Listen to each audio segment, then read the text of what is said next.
¿no? Claro, la película se estrenó allí porque él cuenta que fue en Times Square donde fue con la limusina y que al abrirle el coche que había tal tumulto que lo tuvieron que coger a él y a Jane Seymour, me parece. Sin embargo, a Sinatra le pasó una cosa horrorosa. Iba en su limusina y abrió esto que suelen dar a los periodistas con cualquier película, que es lo que llaman un press kit. Entonces él se encontró aburrido abriéndolo y leyó lo que el departamento de publicidad había escrito y al día siguiente demandó a todo lo que se movía porque consideraban la película un regreso, que lo era. Pero él jamás consideraba que ni había dejado de estar, ni por supuesto había regresado, y fue una de sus fuertes iras. De hecho, fue Brando el que dijo que cuando Frank Sinatra muera, subirá al cielo y le montará una bronca horrorosa a Dios por haberle hecho calvo. Claro, eso era lo que veía. En cambio, yo siempre he pensado que es muy bueno como actor. Decía Billy Wilder en uno de esos libros suyos de memorias, que si se hubiera dedicado de verdad al cine, hubiera sido el más grande. Sinatra tiene algo especial, tiene una personalidad arrolladora. Lo que pasa es que siempre se cansaba, hacía un par de tomas y ya no quería. No, películas espléndidas. La impresión de Sinatra es que siempre está interpretando el papel de su vida. O sea, en su propia vida, quiero decir. En el jugador, pendenciero, no sé qué dices. Si es que Sinatra, aquí yo creo que su propio personaje, por razones obvias de historia y de Mankiewicz, queda un poco desdibujado. Desdibujado, y lo que era, quizá para la gente, lo que es. Yo no creo que exista un equivalente ahora de lo que era Brando en ese momento. No hay ningún actor. Te propongo que hagamos una pequeña apuesta. Ahora mismo Clooney, explícate, ¿en qué consiste la apuesta? Una que me enseñó mi vieja. Otro chico, ¿A ti qué te parece? que es Brad Pitt y estos. Pero lo que fue Brando era una cosa muy difícil de asimilar. Es que en esa época, además, que había grandes estrellas, que estaba James Dean, William Holden era muy grande, John Wayne, Gary Cooper y eso, pero lo de Brando fue una cosa que entró. Desde la primera película. Desde Hombres, una cosa muy difícil. Puso además un estilo. Sí, claro, y una manera de interpretar, pero verdaderas estrellas, Montgomery Clift, es decir, lo de Brando es muy difícil. Sinatra, que siempre se ha considerado a sí mismo una superestrella también, pero claro, ya en cine y en este terreno se debía encontrar un poco perdido. Luego yo creo que se venga cuando hace la versión de Pal Joy, que tiene mucho que ver con esto. También es un jugador. El mundo de las mujeres, el cinismo, era la historia aquella tan bonita con Kim Novak y de alguna forma también basado en pequeños sketches como son estas, son pequeños como relatos del mundo de Times Square. Allí lo hace él en el mundo del juego, en San Francisco, pero aún así, claro, es que Brando, aunque no esté bien, es Brando. Pero de todas maneras... Su fisicidad es tan enorme. Llevas razón, porque las pocas veces que están juntos en esta película, pero cuando está Frank Sinatra en una escena, es muy difícil mirar a otro sitio, aunque esté Brando, porque en esta escena del pastel está Brando y está él. Y cuando él está siendo atrapado en mentira por sus propios... O sea, yo creo que la personalidad de Frank Sinatra es tan, por lo menos para mí, o ahora, tan arrolladora, si no más que la de Brando. O sea, yo estoy de acuerdo con Brando en cuanto a Sinatra en esta película. Yo creo que está un poco empalagoso y está un poco blando y está tratando de ser el galán romántico para hacerle la contra. Yo echo de menos un poquito más de lo que se hace ahora actitud. Canalla, sí, el Sinatra canalla. Sí. Lo malo de Brando yo creo que es sus imitadores, porque Brando creó escuela y, como siempre ocurre, de tus imitadores eran tus defectos. Y hubo muchos imitadores que lo que se quedaron es con lo peor de Brando. Empezando por James Dean. Eso, es que James Dean era una obsesión parecerse a Marlon Brando. Bueno, mejor intentar parecerse a Marlon Brando por ahí que... o sea, que como meta no está mal. No, pero es que al final te pareces a sus defectos, en los tics.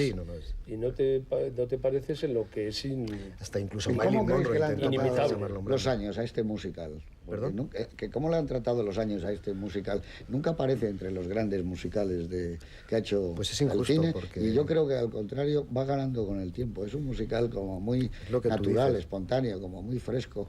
Curiosamente, al haberse hecho es viejo y es nuevo, desvirtuar su origen absolutamente de comedia musical de Broadway, le da un encanto. Pero yo creo que como era un musical en cierto modo innovador en su momento, intelectual. Claro, luego ha habido musicales después que han innovado más todavía, entonces se ha quedado en ese término un poco medio que no es ni un clásico ni uno de los revolucionarios, y se ha quedado como un musical de transición. Creo que es una cuestión de orden. Es cierto que a lo mejor no se te ocurre pensar en ellos y ellas como musical, pero una vez que lo piensas y lo ves, te das cuenta de que... Porque siempre se piensa en los musicales en las estrellas. Se piensa en Jim Kelly, en Fred Astaire, en Cid Charisse. Y claro, como aquí las dos estrellas no eran habituales del musical, ni Gene Simmons ni Marlon Brando. Claro, también es un... Pero vamos, se podía pensar en Michael Kidd, que evidentemente era un extraordinario coreógrafo. Pero en el momento de su estreno, el público fue en masa a ver la película de aquellas, pero la crítica no se mostró nada. Con Sarris un poco, ¿no? Trato de defender a Andrew Sarris esta película, pero a mí me parece... Con el paso del tiempo ha ido es una peor. Película que ha ido, yo no sé, yo creo, para mí es una película que ha ganado con el tiempo, porque me parece que es una película hecha como con un afán de divertir, de pasárselo bien.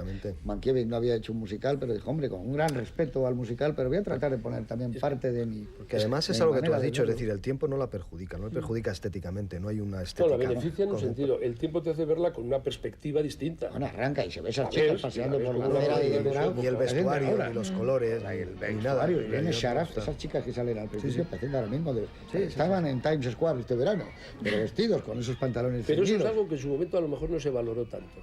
Ahora lo valoras porque te das cuenta que es una película con una ambientación absolutamente sofisticada, estilizada, nada realista, no es de los años 50, ni de los 40, ni de los 60, es atemporal.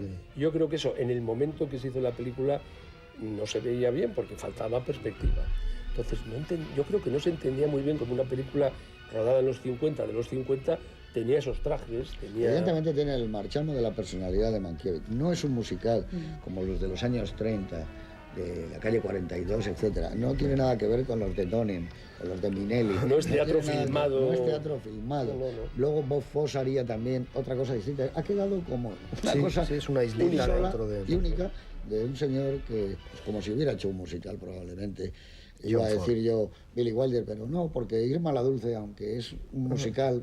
no tan musical, no tiene tantos números musicales, pero no es tampoco... La prueba es que Mankiewicz no hizo nunca más otro musical. No, ha habido muchos cineastas que nunca han hecho musicales, ¿no? No, pero este hizo uno, que fue un éxito, y sin embargo no repitió. Pero a mí me parece que es más musical que, por ejemplo, que la experiencia de Fred Cinema en cuanto hace Oklahoma. Me parece que es más redondo esto de Esta es una película tan singular que la deja en este territorio de nadie. Hombre, de entrada se mete al mundo, o sea, se mete al germen, a la semilla, al musical, se va al lugar donde se hacen los musicales, no se va a Oklahoma o se va... Es decir, que por buscar algo sería Corazonada, en donde es falso pero es de verdad, donde es mentira pero es cierto. Corazonada podría tener una cierta... Donde los coches son auténticos y los semáforos, pero están metidos dentro de un escenario, donde se mezcla algo como irreal pero a la vez cercano. Podría Tiene tener. algo que la ver. crítica incomprendió también. Sí, ¿verdad? Todo eso, porque los coches son los coches de la época y se ve de verdad, los autobuses. Es verdad. Pasan autobuses, todo es Misteriosamente real. aquella película tuvo unas críticas horribles también. Una de las razones por qué Coppola...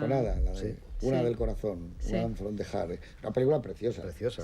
Pero también como... que tú la estabas viendo y dices, como gente mentira, ajena está al como musical, dibujada. Con protagonistas ajenos al musical también. Pero está como coloreada, como si fuera mentira, pero luego es como todo de verdad. esa cosa Pasa un avión. irreal o surreal, sí. Y eso lo tiene aquí. Es una película. Claro, Coppola también es un hombre muy personal, un hombre que viene del guión, un hombre que pasa a dirigir después de haber escrito películas y también se acerca de una manera muy personal y no ha vuelto, ni creo que vuelva Coppola a hacer un musical, ¿no?